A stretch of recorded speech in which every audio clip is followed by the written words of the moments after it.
C'est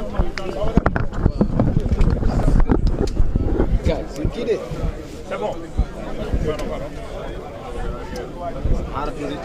C'est bon, gars. Oui, c'est bon. C'est bon, les gars.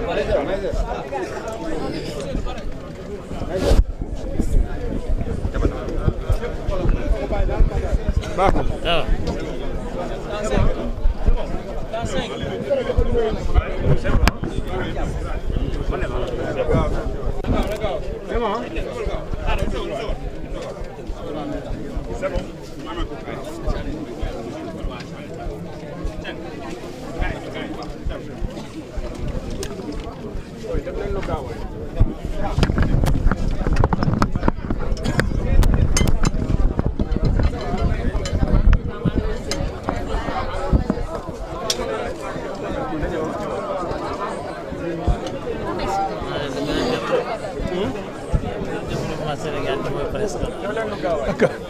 Ok, puissance lañ ci moom super puissance lañ ci Sénégal doon il y en a beaucoup surtout avec les réseaux sociaux maintenant ak la presse en ligne.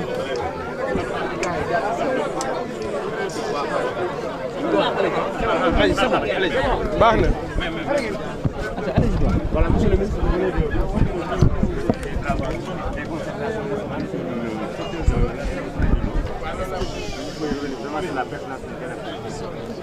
Merci beaucoup. Nous venons de lancer ici à Kaolack les concertations nationales sur l'eau et l'assainissement. Ce sont des concertations qui dureront 3 jours et qui réunissent ici l'ensemble des acteurs de l'eau et de l'assainissement, que ce soit les pouvoirs publics, le gouvernement dans ses différentes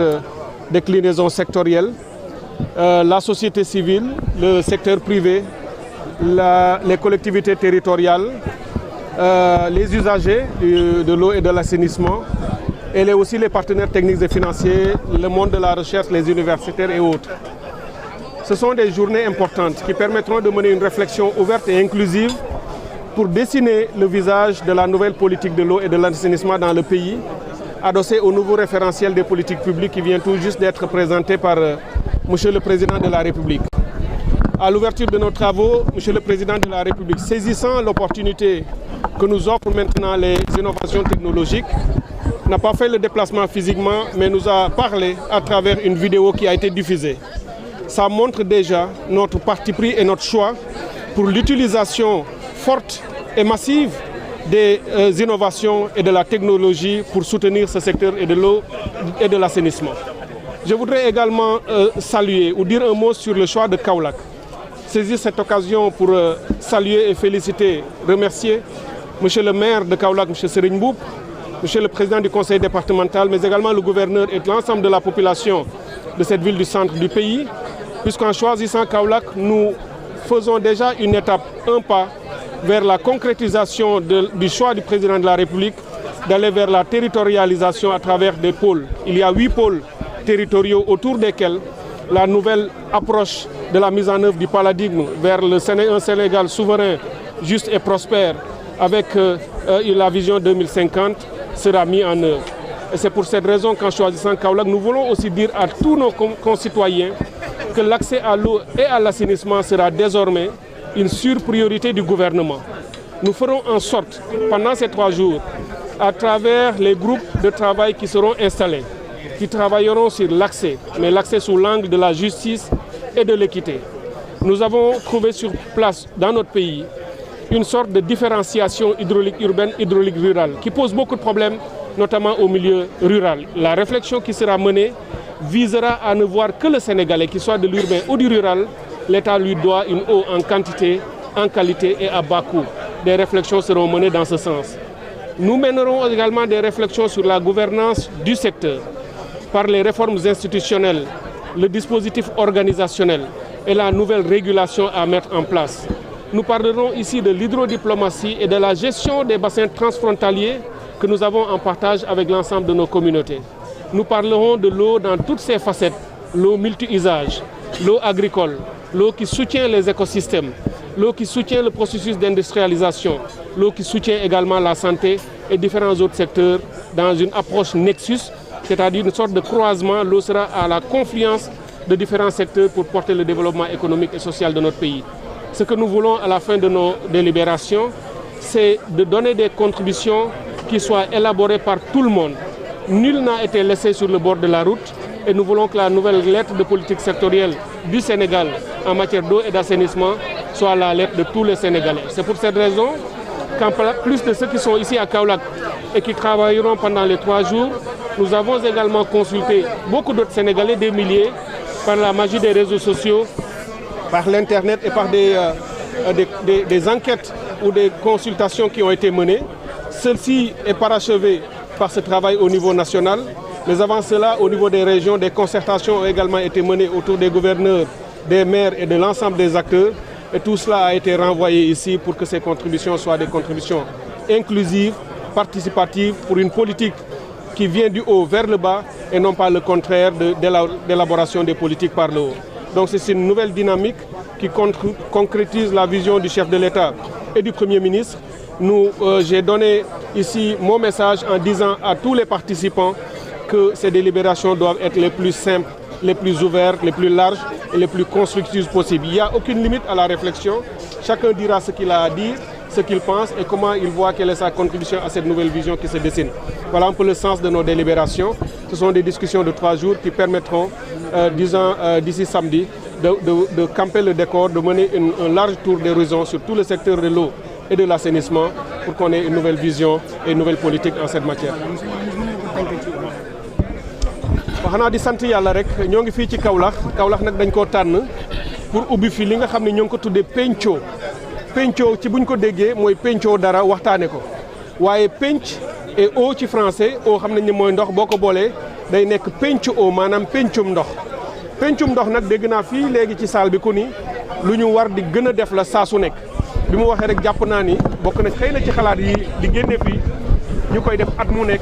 daal di def penco bu mel nii waxtaanee wàllu ndox ak assainissement ci réew mi dañoo tànn Kaolack pour ñëw fi ci ñetti fan waxtaanee fan la ñu war a jëmale wàllu secteur ndox ak assainissement ci réew mi ci bu ñu ko tënkee ci 20 fukki at ak juróom yi nga xam ni vision bi président de la République tënk moom la xàll pour ñu def ci politique publique yi pour Sénégal jot ci développement bi nga xam ni moom la ñu bëgg a tabax ndox nag war ci jouer rôle bu rëy a rëy maanaam ndox mi nga xam ne moom la ñuy naan waaye ndox mi nga xam ne dañu fexe ba di ko béyee ndox mi nga xam ne mooy soutenir santé mooy soutenir yeneen secteur réew mi yëpp loolu nag pour nga mën koo def doo ko toog rek ministère ba toog Dakar bind ko dañuy boole acteurs yëpp ñu ñëw toog fii moo tax may rafetlu présence su collectivité territoriale yi monsieur le maire de Kaolack ngi taxaw département bi ñëw na waaye gouverneur a ngi fi ak gouverneur yu yeneen région yëpp ñëw nañ société civile ak pàcc yi ñu am yëpp ñëw nañu bokk ci consommateurs yi ñëw nañu bokk ci usager forage yi nga xam ne ñoo nekk ci goxaan yi di toppatoo mbiru forage yi ñu ngi ci biir waxtaan wi secteur privé ñi nga xam ne ñooy liggéey yor entreprise yi di defar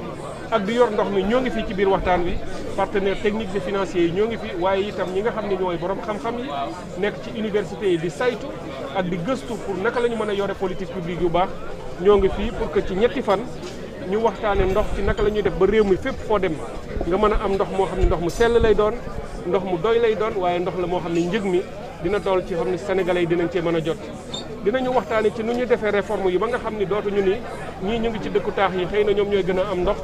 wala ndox mu baax waaye ñi ci dëkku kaw yi dañuy continuer di am jafe-jafe danañu fexe ba réformer ko ba nga xam ni fépp fu sénégalais nekk état bi dootul gis dëkku àll ak dëkku taax waaye dafay gis sénégalais bi kese xam ni moo ko war a yóbbul ndox loolu dafa laaj ay waxtaan ci kuréel yi nga xam ne ñoo yor ndox mi ci ministère bi ak li ko wër ñu càmbaraat leen changé leen ba nga xam ne dañuy gën a dëppoo ak jamono dëppoo ak soxlay askan wi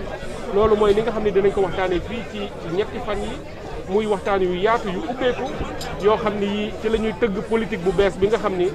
moo ñuy yóbbu fi ñu bëgg a jëm ci wàllu nu ñuy yore ndox ci réew mi parce que président nee na vision 2050 waaye vision 2050 ci ndox ak assainissement nan la war a doon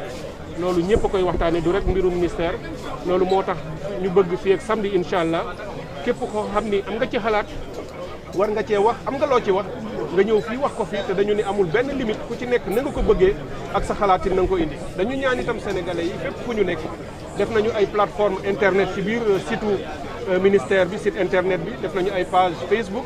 yoo xam ne ëpp na téeméeri junniy doomu aadama yoo xam ne seet nañu ko déjà am nañu lu ëpp ñaari téeméer yoo xam ni jox nañu ay contributions yu ñu bind internet yónnee ko loolu lépp dañ koy boole ci waxtaan yi nga xam ne dinañ ko am Kaolack pour que sénégalais bu ñu nekk la nga ca xalaat nga mën koo joxe li tax mu am solo mooy tey bépp sénégalais bu nekk ci réew mi xam nga ni ndox jafe-jafe la barki démb rek dama nekkoon fii ci Médina Yoro Fula laata loolu fu ne dem naa fa ci réew mi def fa ay tournée wër fa dem seeti nit ñi fii ci Île du Saloum jafe-jafe yi kenn xamul nu mu toll dans le Ferlo kenn xamul nu mu toll fii ci Saloum rek fii boo jëmee côté Malem Hodar jëm feneen ci kay yooyu ñu ngi dégg seen jafe-jafe île yi nga xam ne itam ñu ngi booru Casamance am nay jafe-jafe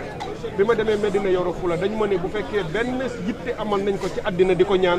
loolu mooy ndox moo xam ne moom la ñuy naan ndax mar nañu bi ma demee barki démb Touba wax leen ni am nañu solution yàlla dimbali nañu ba lii sëriñ bi yàgg ñaan di ko bëgg mu ñu indi ndoxum Lac de Guiers mi ba mu dugg Touba ba jafe-jafe dootu fa am bi ma ko ne gouvernement bi dina ko def am na ci mbégte moo xam ne sénégalais yëpp dugg na ci seen xol te loolu ñu ngi ñaan yàlla mottalil ñu ko ñu def ko noonu ci Dakar Thiès Mbour def ko fii ci bassin arachidier bi ba nga xam ni Kaolack Kaffrine Fatick Diaré Gossas ba Diourbel fépp am ndox mu neex moo xam ne dootuñu fa am jafe-jafe loolu la ñu ko amee itam